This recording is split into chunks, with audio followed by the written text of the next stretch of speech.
다 함께 찬양 드리겠습니다.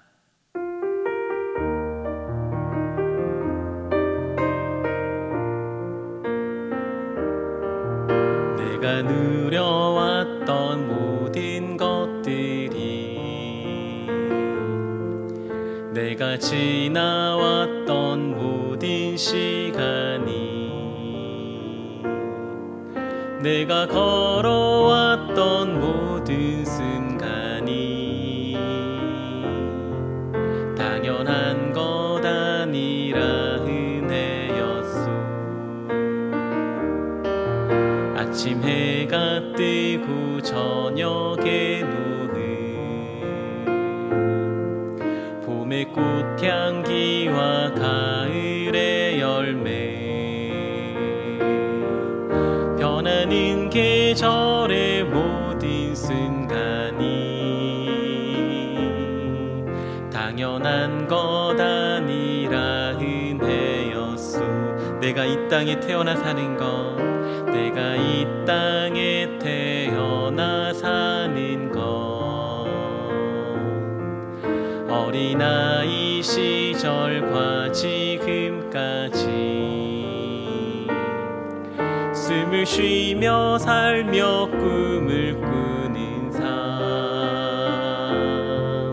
당연한 것 아니라 은혜였소.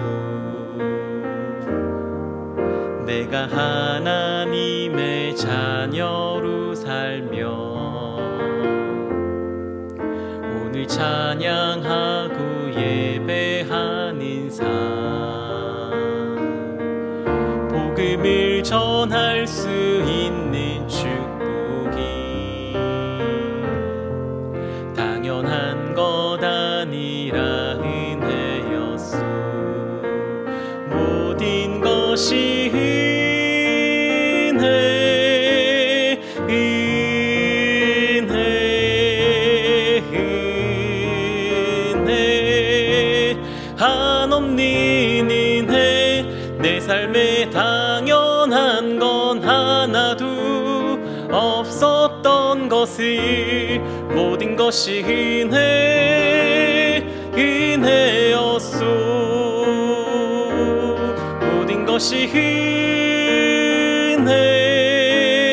은혜,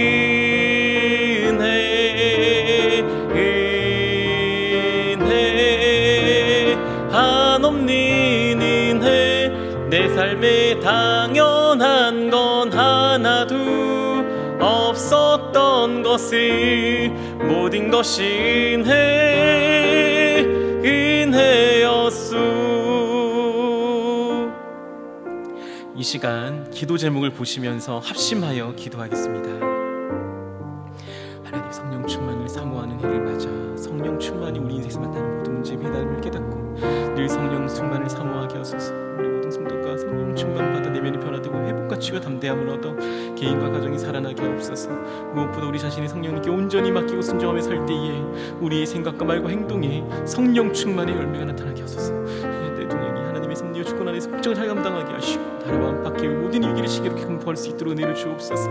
아버지, 국정을 승리하게 하여 주셔서 그리스도의 몸된 교회가 지켜지게 하시고 평등과 비롯한 모든 악법들을 막아주시며 다시 한번 국민을 섬기게 하여 주옵소서. 어려운 때 우리 교회를 이끌어가신 담임 목사님을 강력하게 붙들어 주시고 고난의 일을 잘 감당할 수 있는 성령의 지혜를 주옵소서. 사명 감당하고 사역에 집중할 수 있도록 모든 사단의 공격을 은혜의 불성각으로 막아 주옵소서.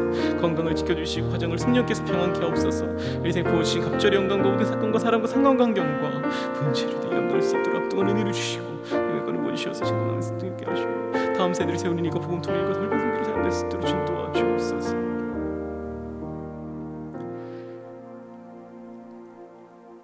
사랑하는 하나님, 성령 충만을 사모하는 해를 맞아 성령 충만이 우리 인생에서 만나는 모든 문제의 해답임을 깨닫고 늘 성령 충만을 사모하게 하옵소서.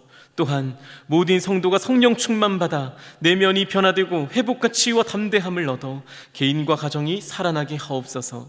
무엇보다 우리 자신을 성령님께 온전히 맡기고 순종하며 살 때 우리의 생각과 말과 행동에 성령 충만의 열매가 나타나게 하옵소서. 새롭게 선출된 대통령이 하나님의 섭리와 주권 안에서 국정을 잘 감당하게 하시고 나라 안팎의 위기 상황을 지혜롭게 극복할 수 있도록 은혜를 베풀어 주옵소서. 대통령의 국정 운영을 통하여 그리스도의 몸된 교회가 지켜지게 하시고 평등법을 비롯한 모든 악법들을 막게 하시고 사심없이 국민을 섬기게 하옵소서. 이 어려운 때에 우리 교회를 이끌어 가시는 담임 목사님을 더 강력하게 붙들어 주시고 코로나 시대를 잘 감당할 수 있는 성령의 지혜를 주시며 주신 사명을 잘 감당하고 사역에 집중할 수 있도록 모든 사단의 공격을 은혜의 불성곽으로 막아 주옵소서. 특별히 건강을 지켜 주옵소서. 목사님의 가정을 성령께서 평안케 하옵소서. 담임 목사님께 엘리사에게 부어주신 갑절의 영감과 모든 사건과 사람과 상황과 환경과 문제를 능히 감당할 수 있는 압도하는 은혜를 주시고 강력한 영권을 부어주셔서 시대적 사명을 힘있게 감당하게 하시고 다음 세대를 세우는 일과 복음 통일과 열방 선교를 잘 감당할 수 있게 하옵소서. 오늘 이 시간 말씀을 통하여 우리에게 은혜 주시길 기도합니다. 오늘도 성령 충만을 허락하여 주옵소서. 말씀하고 기도하는 가운데, 말씀 듣고 기도하는 가운데 우리를 만나 주옵소서. 예수님의 이름으로 기도하옵나이다. 아멘. 오늘 우리에게 주시는 하나님의 말씀은 요한복음 12장 1절에서 6절까지의 말씀입니다. 신약성경 167면에 있는 요한복음 12장 1절에서 6절까지의 말씀을 저와 여러분들이 한 절씩 교독하고 마지막 6절은 한 목소리로 읽겠습니다. 6월절 엿새 전에 예수께서 베다니에 이르시니 이곳은 예수께서 죽은 자 가운데서 살리신 나사로에 있는 곳이라. 마르다는 이를 보고 나사로는 예수와 함께 앉은 자 중에 있더라. 마리아는 지극히 비싼 향유 곧 순전한 나드 한 근을 가져다가 예수의 발에 붓고 자기 머리털로 그의 발을 씻으니 향유 냄새가 집에 가득하더라. 제자 중 하나로서 예수를 잡아줄 가룟 유다가 말하되 이 향유를 어찌하여 300데나리온에 팔아 가난한 자들에게 주지 아니하였느냐 하니 이렇게 말함은 가난한 자들을 생각함이 아니요 저는 도적이라 돈계를 맞고 거기 넣는 것을 훔쳐 가밀어라. 아멘. 오늘은 요한복음 12장 1절에서 6절까지 말씀을 가지고 은혜에 반응하는 세 가지 자세라는 제목으로 함께 은혜를 나누고자 합니다. 여러분은 은혜를 받을 때 어떻게 반응하시나요? 모든 사람들이 은혜를 받으면 감사하고 찬양하고 경배할 것 같지만 실상은 그렇지 않습니다.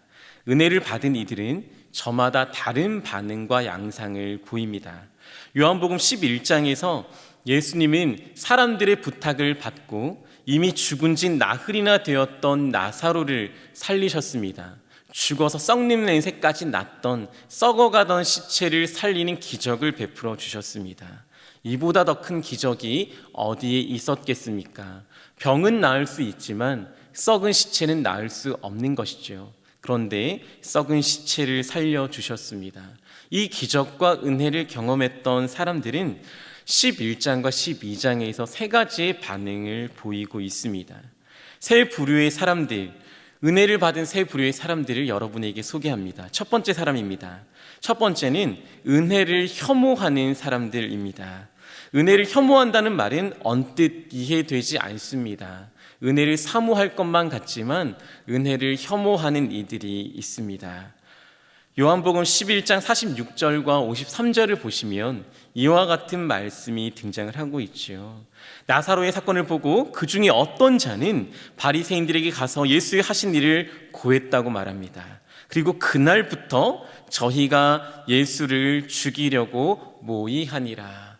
이날부터는 저희가 예수를 죽이려고 모의하니라. 사도 요한은 나사로의 기적 뒤에 베다니에서 정치적인 혼동이 일어났다고 말을 하고 있습니다. 그 분위기를 자세히 설명하고 있죠. 썩은 시체를 살렸던 기적의 사건, 은혜의 사건이 십자가 처형의 발단이 되었다고 말을 하고 있습니다. 그날부터 사람들이 베다니에서 예수를 죽이려고 모의했다라고 말을 하고 있습니다. 예수님이 현상수배범이 된 것입니다. 수많은 이들, 특히 종교 지도자들이 예수를 죽이려고 혈안이 되어 있었습니다. 요한복음 11장 57절에 이와 같이 말씀을 하죠. 이는 대제사장들과 바리새인들이 누구든지 예수 있는 곳을 알거든 신고하여 잡게 하라 명령하였음이니라. 현상수배 범이 되었습니다. 예수를 본 자마다 어디에 있는지, 무엇을 하는지, 그 자가 어떤 자인지 고하라는 것입니다. 예수를 팔라고 명령을 하는 것입니다. 이런 의미 아니겠습니까? 우리가 알아서 할 테니 예수 당신이 신경 꺼달라는 겁니다. 우리가 알아서 할 테니 죽든지 말든지, 가난하든지 말든지, 아프든지 말든지 당신은 인간 세상에 개입하지 말아달라고 하는 그들의 마음입니다. 예수님의 기적의 사건은 정치적 소용돌이로 몸살을 앓게 만들었습니다. 작년에 큰 이슈가 된 지옥이라는 드라마가 있다고 하죠. 그 드라마에서 이런 대사가 있다고 합니다. 한 운전자가 이와 같이 말을 했다고 하는군요. 저는 신이 어떤 놈인지도 잘 모르고 관심도 없어요. 제가 확실히 아는 건 여긴 인간들의 세상이라는 겁니다. 인간들의 세상은 인간들이 알아서 해야죠. 안 그렇습니까? 저는 이 드라마를 보지는 않았지만 이 지옥이라는 단어가 마치 이 대사를 옮겨 놓은 것 같습니다. 사람들이 말하는 지옥은 이 땅이 지옥인 것이 아니라 어떤 사람들, 은혜를 혐오하는 사람들에겐 하나님의 은혜와 하나님의 개입이 주권적으로 이 땅에 개입되는 것이 그들에게 지옥이라고 표현까지 하는 것이죠. 어떻습니까? 죽은 자를 살려달라고 사람들을 보내왔습니다. 예수님 제발 좀 살려주십시오. 우리 오빠를, 아니 저 사람을, 마르다와 마리아의 오빠를 살려달라고 고백했던 그들은 어디에 가고 지금 여기 예수를 죽이고자 안달이 난 사람, 왜 우리에게 간섭하고 개입하느냐고 혈안이 된 사람들이 있습니다. 종교 지도자들의 모습이죠. 기적을 십자가로 갚았습니다. 기적을 채찍으로 갚았습니다. 은혜를 그런 식으로 갚았던, 은혜를 혐오하는 자들이 있었습니다. 은혜에 반응하는 또 다른 부류의 사람들이 있습니다. 두 번째입니다. 은혜를 갚는 사람들입니다. 6월절 엿새 전 예수님은 또다시 이 베다니로 가십니다. 11장에 베다니로 가셨던 예수님은 12장에서 다시 한번 베다니로 가시죠. 거긴 가면 안 되는 곳입니다. 왜냐하면 이리 같은 자들이 득실거리던 곳이었고, 십자가 음모가 가득했던 곳이었고, 정치적 소용돌이가 있었던 곳이기 때문입니다. 그러나 예수님은 죽을 줄 알고도 그곳을 한 번 더 가십니다. 6일이 지나면 엿새 후에 십자가를 지실 예수님은 베다니를 먼저 향하십니다. 왜요? 만나야 할 자가 있었기 때문입니다. 예수님은 베다니 나사로의 집, 마르다와 마리아의 집으로 들어가십니다. 여러분, 마리아와 마르다를 잘 아시죠? 일전에도 예수님을 만났을 때 한 사람은 앉아서 예수님과 이야기를 나누고 한 사람은 일을 하고 있었던 그런 자매죠. 여기에도 똑같은 일이 등장을 합니다. 예수님의 방문에 일하기를 좋아하고 일을 잘했던 마르다는 여전히 일을 합니다. 마리아는 예수님 옆에서 예수님의 기적을 또 한번 경험하는 시간이 되었습니다. 그날도 그랬습니다. 요한복음 12장 2절 말씀을 제가 읽습니다. 거기서 예수를 위하여 잔치할새 마르다는 이를 보고 나사로는 예수와 함께 앉은 자 중에 있더라. 마르다는요, 오빠를 살려주신 은혜에 너무너무 감격했습니다. 혐오라니요, 기적이었고 은혜였고 감격이었습니다. 이 감격을 어찌할 바 몰라서 옆에 오라고 하시는 예수님 마음도 알 수 있지만 내가 잘하는 일하는 것으로 최선을 다하여 예수님께 헌신하고 싶었습니다. 그래서 잔치가 무르익었습니다. 나사로도 예수님 옆에서 이야기를 들을 수 있었습니다. 잔치가 무르익었을 때 막내 동생 마리아가 예수님 앞에 옵니다. 지극히 비싼 향유 순전한 나드 한 근을 온전히 예수님의 발에 부어버립니다. 한 장을 넘어 13장, 요한복음 13장에 가면 어떤 사건이 등장할까요? 예수님이 제자들의 발을 씻기시는 장면이 등장합니다. 허리에 수건을 두르시고 제자들의 발을 대야에 담은 물에 씻으십니다. 그렇게 세족식을 하셨을 때 제자들이 어떻게 반응했습니까? 예수님 가당치는 않습니다. 이건 말이 안 돼요. 발은 수치잖아요. 수치스러운 발에 예수님이 손을 대시다니요. 이건 노예나 하는 일입니다. 우리는 잘 알고 있습니다. 그런데 이 여인이 비싼 나드 향유 한 근을 들고 와서 예수님의 발에 붓습니다. 그리고 수건도 아니라 자신의 머리털, 여인이 간직해야 될 가장 고귀했던 머리털로 예수님의 발을 걸레 삼아 씻고 닦습니다. 지극히 비싼 나드 향유 한 근은 얼마 정도 될까요? 한 근은 이 단위는요 340g 정도 된다고 합니다. 그리고 나드 향은요 동양에서만 나는 향인데요, 유다의 말처럼 300데나리온, 한 데나리온이 하루치 임금이기에 10만 원 정도로 생각을 하고 1년을 계산하면 3천만 원에서 4천만 원 정도 되는 금액의 향유입니다. 영어 번역을 보시면 향수라고 번역이 되어 있습니다. 이 비싼 향수를 나갈 때마다 뿌리려면 칙 하고 한 번만 뿌려도 아까울 것 같아요. 한 번 뿌려도 몇만 원씩 될 것 같은 이 향수, 이 향유를 예수의 발에 온전히 붓습니다. 자기의 머리털을 걸레 삼아 예수님의 발을 닦습니다. 사람들은 예수님을 죽이려고 혈안이 되어 있었을 겁니다. 마리아도 알았겠죠. 그러나 마리아는 예수님을 왕으로 모시고 싶었습니다. 메시아, 그리스도라는 말이 무슨 뜻입니까? 기름 부음 받은 자입니다. 예수님이 이제 예루살렘에 입성하실 겁니다. 왕으로 등장하셔야 되지만 수많은 사람들은 그를 살인자로, 아니 죽어 마땅한 자로, 처형받을 자로 여기고 있습니다. 그때 이 여인은 진정한 메시아로, 그리스도로 기름을 붓고 있는 것이지요. 머리에 부어야 마땅하나, 어떤 본문에는 머리부터 발끝까지 이어진다 생각하고 있지만 여기 본문에는 발에 붓고 있습니다. 이런 고백 아닐까요? 예수님, 노예, 비천한 존재에 불과한 우리에게 예수님이 은혜를 베푸셨어요. 사람들이 수치라고 말하는 발에 제 모든 것을 부어도 모자랄 뿐입니다. 예수님, 당신은 저에게 그런 분이세요. 나의 왕이세요. 감히 저는 당신의 머리에도 옷깃에도 갈 수가 없고 당신의 발에 내 모든 것을 부어도 아깝지 않습니다. 내 것을 받아 주십시오. 예수님의 은혜에 대한 최고의 감사를, 헌신을 드렸던 것입니다. 주님은 나의 최고봉이라고 하는 책이 있습니다. 원제는요 이렇습니다. My utmost라고 되어 있어요. 최선이라는 말입니다. For his highest, 그가 높아지도록, 직역하면 주님이 가장 높아지시도록 드리는 my utmost, 나의 최선이라는 말입니다. 하나님이 높은 왕이 되시도록 여러분들은 어떤 헌신을, 최선을 다하셨습니까? 은혜에 감사하다고, 모든 것이 은혜라고 말을 할 때 우리는 하나님 앞에 어떤 헌신으로, 무엇으로 다가갔습니까? 우리는 헌신해야 될 줄 믿습니다. 우리는 최선의 헌신으로 하나님께 감사를 고백해야 될 줄 믿습니다. 오늘 이 시간 배단인 마리아의 헌신이 바로 이곳 가운데 있기를 축복합니다. 세 번째의 사람입니다. 은혜를 받은 세 번째의 사람은요, 은혜를 계산하는 사람들입니다. 가룟 유다가 등장을 하죠.